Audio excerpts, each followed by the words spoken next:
Alright, so we just got done doing the B20 swap in this. I can still tidy up some details here, but just went and test drove it. Everything seems pretty good.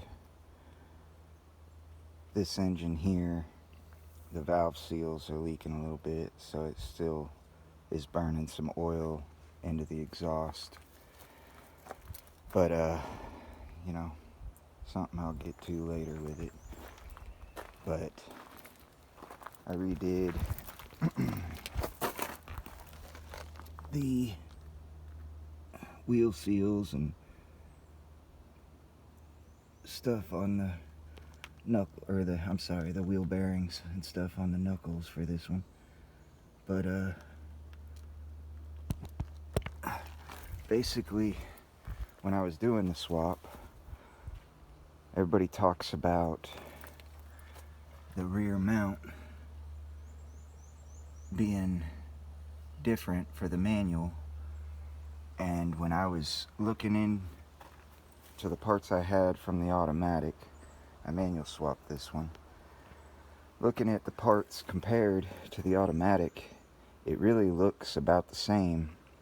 I think you could probably get away with just maybe spreading the part where the mount is a little bit, and it would work.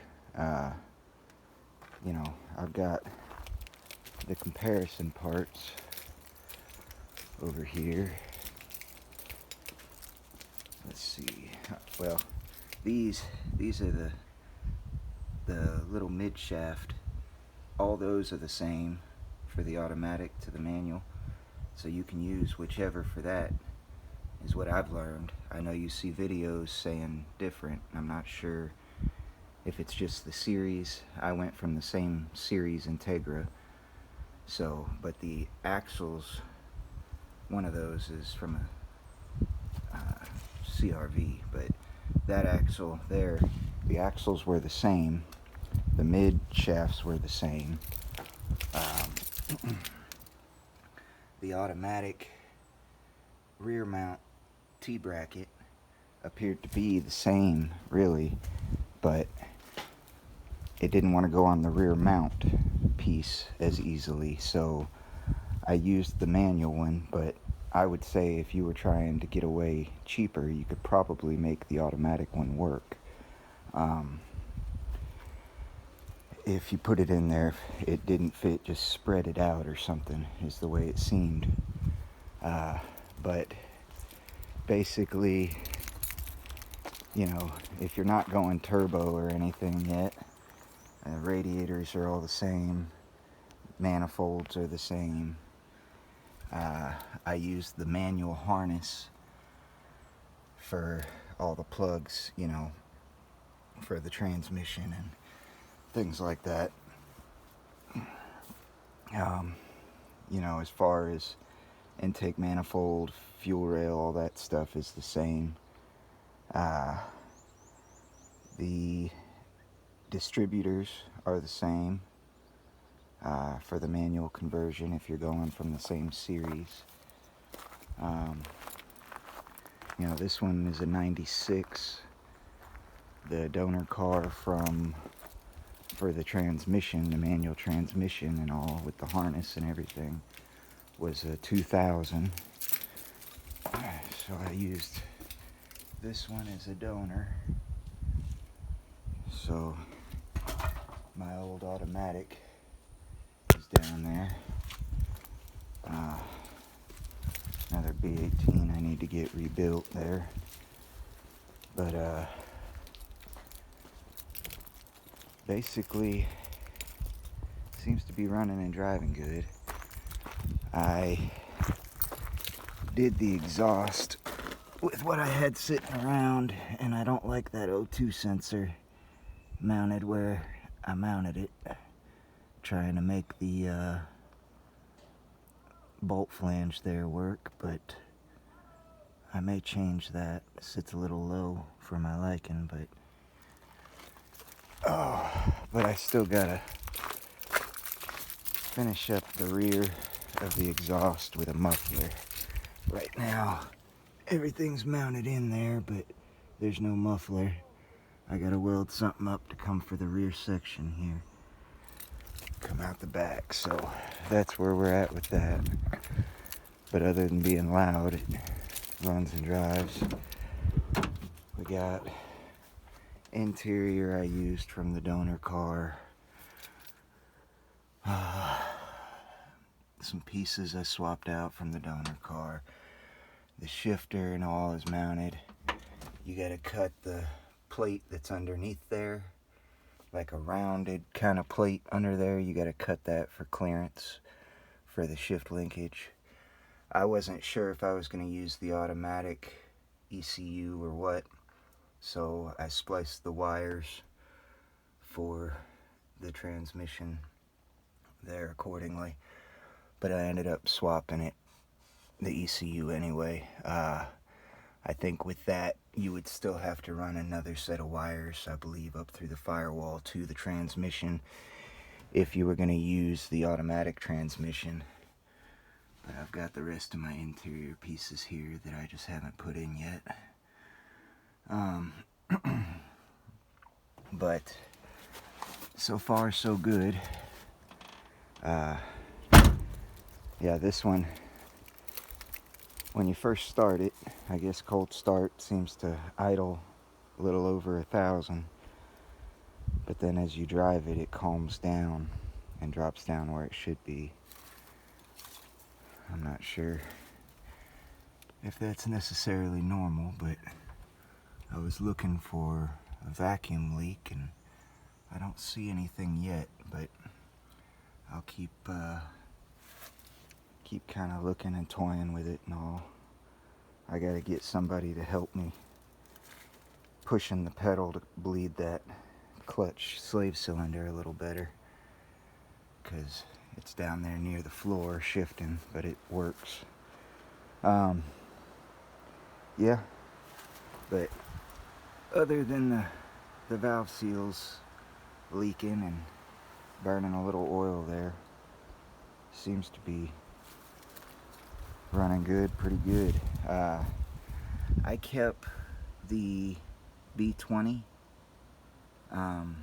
crank pulley and to my alternator, and you can change the crank pulley to use the same belt off of your original B18.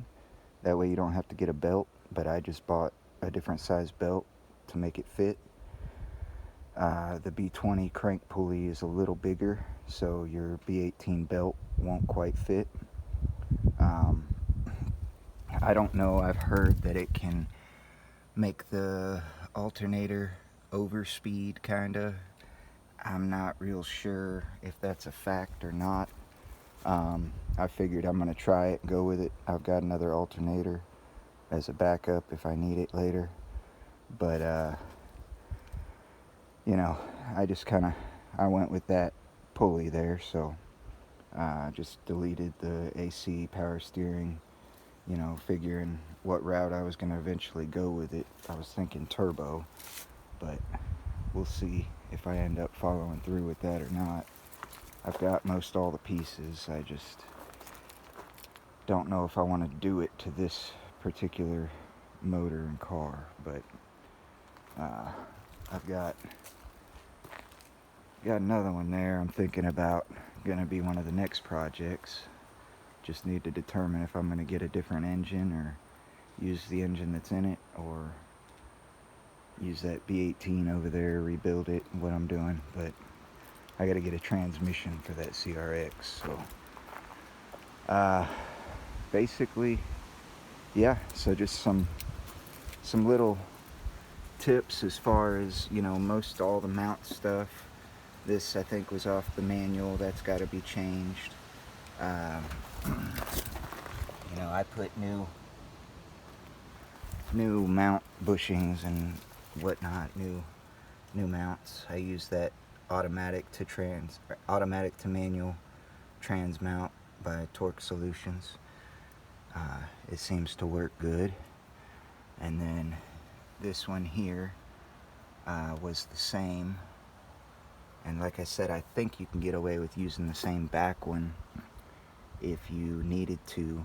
If you just were to, you might have to alter the width, I think, on the mount side, but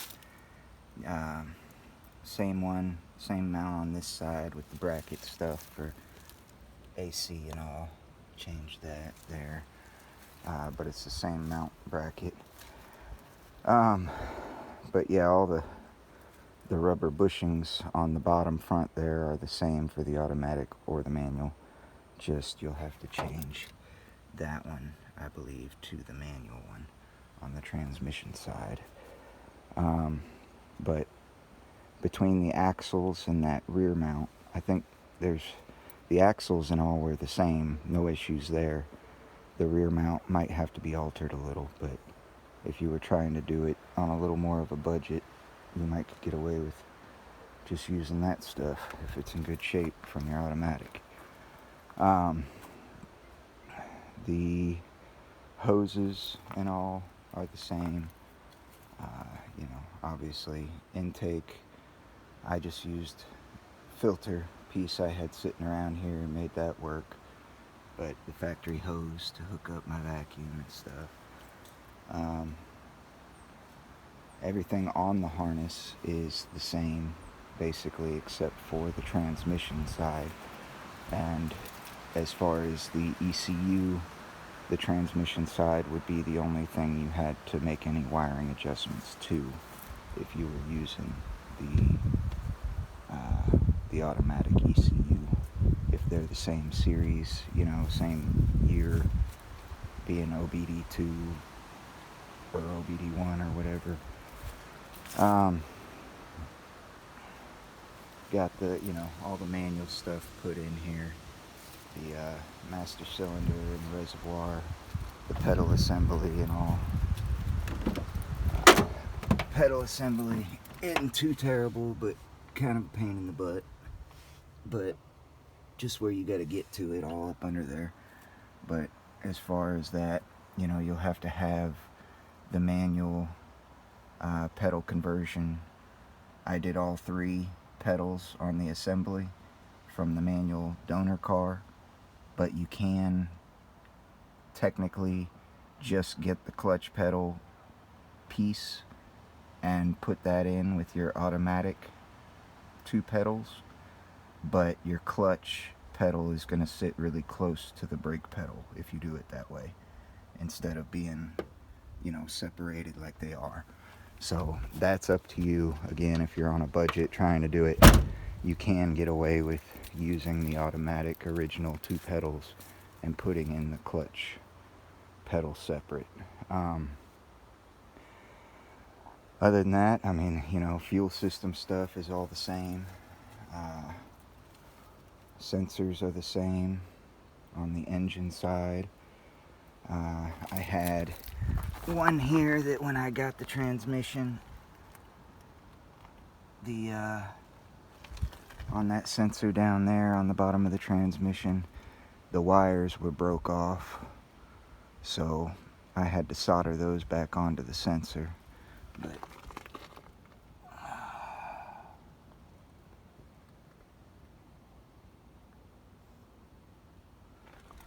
solder those onto the sensor, and then it plugs in and all, and got the slave cylinder line, the hard line, original line, runs all around and back behind the battery box, and it's supposed to be up on the firewall and all that stuff. Kind of a pain in the butt to do that with the hard line. Best route is to try to do it with the motor out, I would say for sure, and running it over to the master cylinder there. Just being a hard line, it's hard to maneuver up through there, but it mounts, part of it mounts back there and runs down back under the battery box. But I did it with the engine out and kind of finagled it best I could. If you were to run like a steel braided line, it'd be easier to route it, even if the motor was in. But You know, trying to work with what you got. And again, if you're trying to do it cheaper, if you get that off whatever donor car you may get the transmission or the pedals from, save you a couple bucks. Just gotta fight with it to get it in there a little more. But yeah, but basically that's kind of the setup so far. So we'll see if I end up turboing it down the road or what I want to do, how far I'll go with it. Worry about those valve seals and all first. Smell a little oil burning, and you know it's coming from the exhaust there. I could see a little bit of oil in those exhaust ports when I had the engine out, but figured I can do valve seals in the car as much as I can out of the car, so I just went ahead and stuck it in there. So this is where it's at, but put the front clip on and all. We'll get all the front end together, decide what lights I want to use, and got a bumper and 2 different sets of lights, and we'll see what we want to do there. But I don't know if I'll keep it all stock or if I'll end up putting some wheels on it I've got, if I want to lower it or not. I know if I do lower it, I want to do something different with that O2 sensor for sure, because it sits a little low. But I wanted to get everything on there and together to see how it was going to run. I didn't want to be running it with just the first O2 sensor. I know both these cars, the donor Integras, had blown motors, so I noticed that neither one of them had the second O2 sensor hooked up. So I thought that was interesting. Probably, you know, fuel to air is off or whatever. I think one of them, the distributor was adjusted much differently than the other, but you know, seems to be in pretty good time there all the way to the front is what I've found. But I used that B20 there out of this CRV, so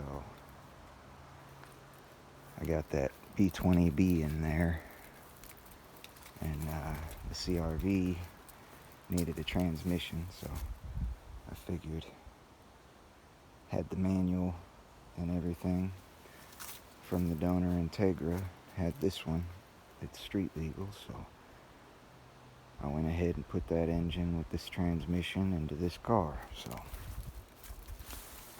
that's what we did, and it's good. I just got to finish up some of the details, but we'll see what we want to do next. If we want to do more to that one or move on to the next project, I guess. But, alright, well, thanks for watching. Hope that helps you out. This will probably be the muffler piece I use on the back. I finished welding that up like I did the other part, and you know, that kind of thing. Also, the CRV brakes, I'm not sure if they're exactly the same or not, but those brake calipers and all, everything looks about the same. I didn't compare them side by side yet, but they might be the same. The CRV brackets and stuff might be spread a little more than the others. I'm not positive yet, but a lot of this stuff just seems like it can work with each other. You know, obviously the harnesses, the ECUs, you know, all the Honda stuff seems to be pretty interchangeable. But yeah, that kind of thing. Yeah, but I guess that's it for this video. Just hopefully that helps. Obviously the CRV intake manifold is different. It's got a box that mounts to the top where that hole is. It's like a higher rise intake. I'm not sure now if you were to cap off that hole with something down and more flush, like some kind of cap, seal it, clamp it kind of thing. I'm not sure if you could get away with using that intake that way. Possibly. I don't know if anybody's done it, but it kind of looks like maybe you could do that.